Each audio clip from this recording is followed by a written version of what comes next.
One thing I might take. Grunt tube. Alright friends, we're in Iowa again.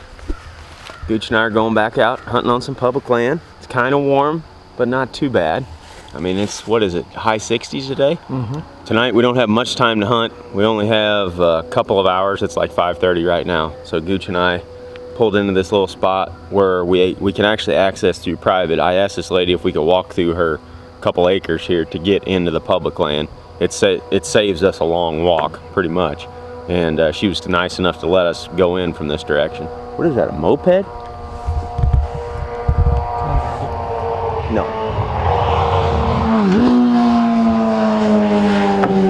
It's crotch rocking.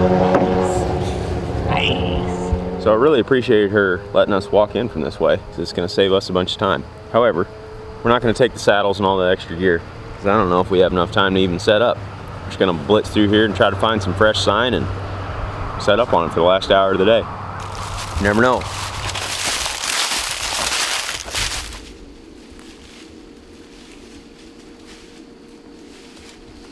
I think we take this boundary all the way down and then scoop. Scoop. Yeah. Work back. Yes. All these fronts in the last week or two have blown down all these leaves. It's super crunchy in here. But I want to get to a transition of some kind in here. In this big oak timber, there's not much of one. Until you get down to some of the lower elevation stuff that butts up against the thicker brush along the lake bed.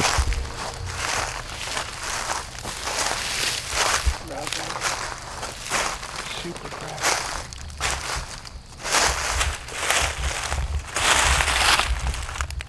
Tighten that up, Gooch.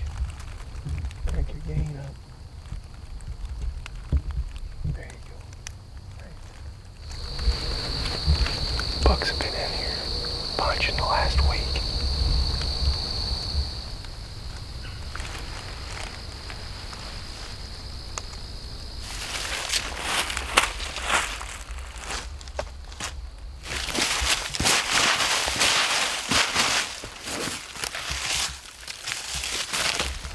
There's this grove of red oaks right up here.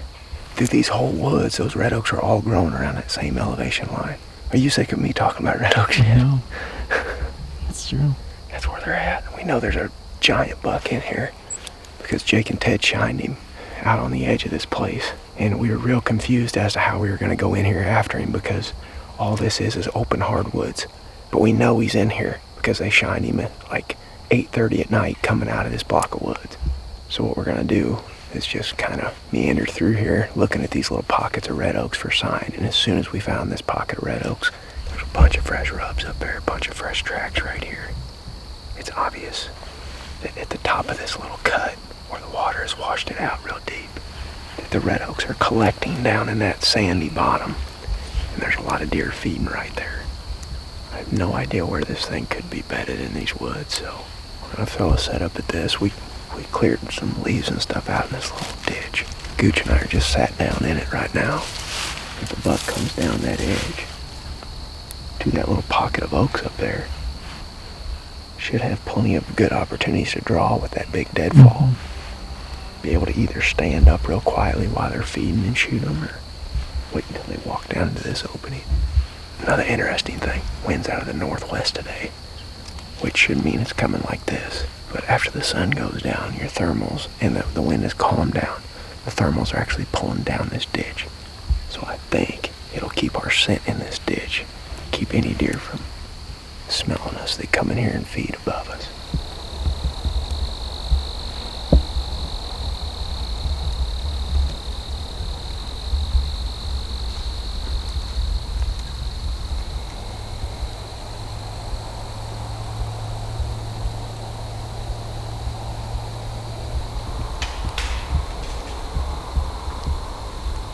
Didn't see any deer, but we can hear them walking around the tops of the ridges around us. And this side leads down into a thicker bottom, which is where we think they're probably bedding at. So the next time we're coming in here, either for a morning or an evening, we're going to be down in there further. Just kind of stage hunting in here, one step at a time. If we wouldn't have ran into this sign, we wouldn't have stayed up here. We would have kept on going. We're going to jet out of here real quick before these deer down below us get up high where we're at.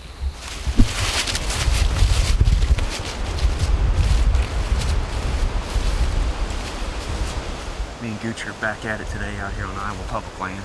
We're coming right back into the same spot. We got a lot of wind cover. It's like 20 miles an hour out of the west. And as you can hear, this stuff is like real crunchy in here right now with all this fresh leaves falling in the last week. So we need this sort of wind cover to slide in here and scout. We're gonna cover some ground today and do as much scouting as we can while we got this wind cover.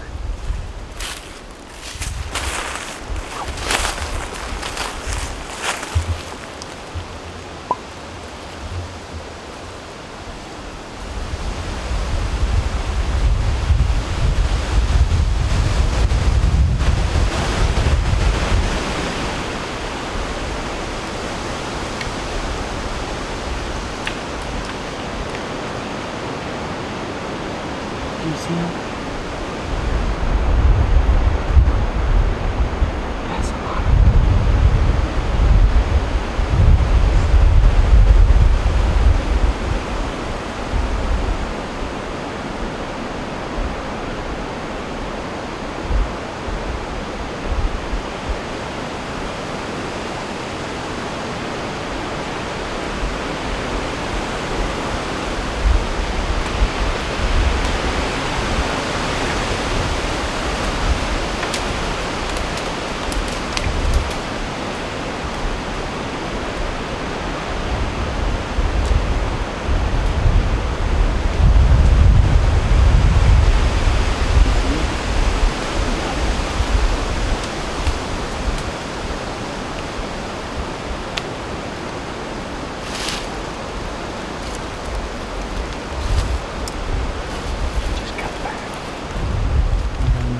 We could have just killed that deer if he wouldn't have stopped in that behind that brush. That one was big. That was a big one. Was he laying down that ridge or what? He was laying right down there at the base of that little ridge. He was literally bedded right there, and we just walked up on him. Scared the crap out of him because we just surprised him. And he took off bounding up that hill and stopped and turned around. And he couldn't figure, like he looked back here and he couldn't see us. He just kept looking like this. Gosh, Gooch, we were set up last night right over the hill from him. We were not far from him at all. Watch where this milkweed's going and see if it sucks back down this way. But I don't think he smelled us. He didn't even act that scared when he I just saw that rub right there. You can see it. Red oak right there, fresh rub right there above it. And literally that buck was bedded right over the lip in those red oaks.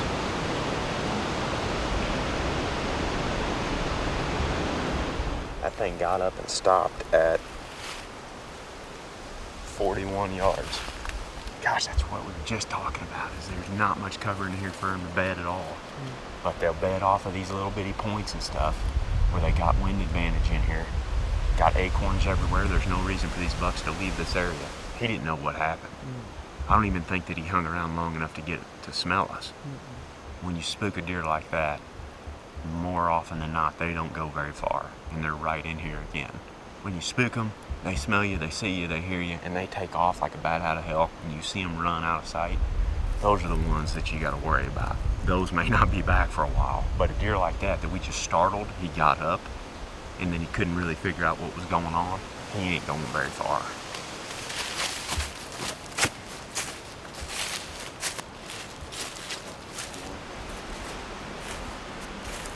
Wonder if he'll come back in here in bed in the morning.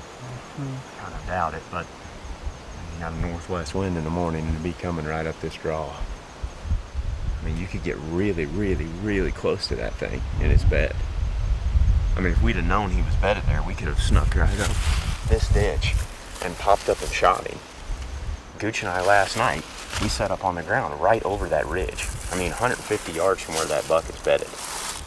We didn't see any deer, but we could hear deer walking around up here on these ridges. Let's keep going.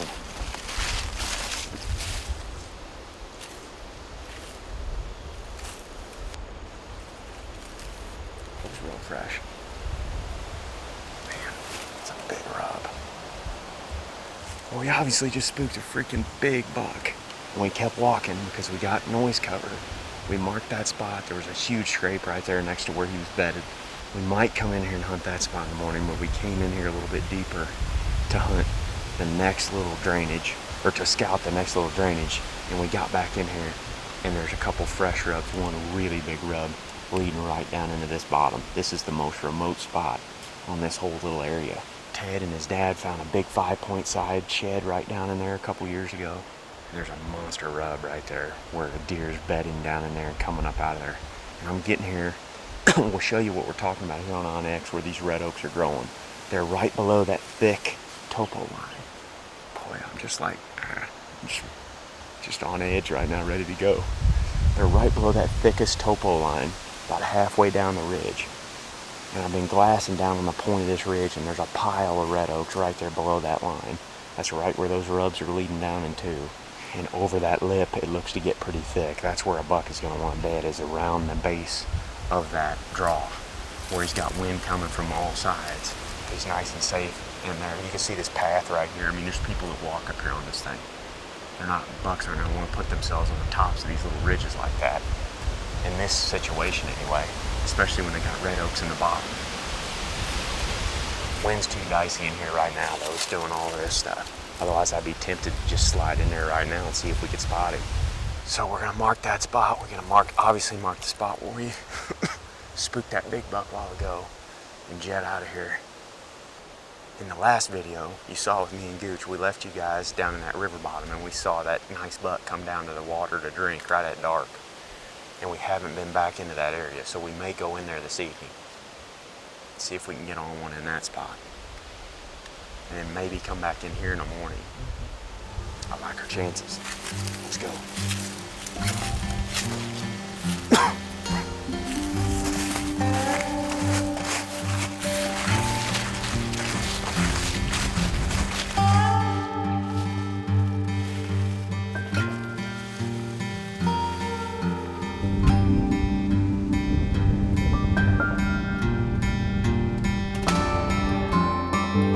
Big buck, right here. See ya. I don't know if it's that same one from yesterday or not, Gooch. Right here.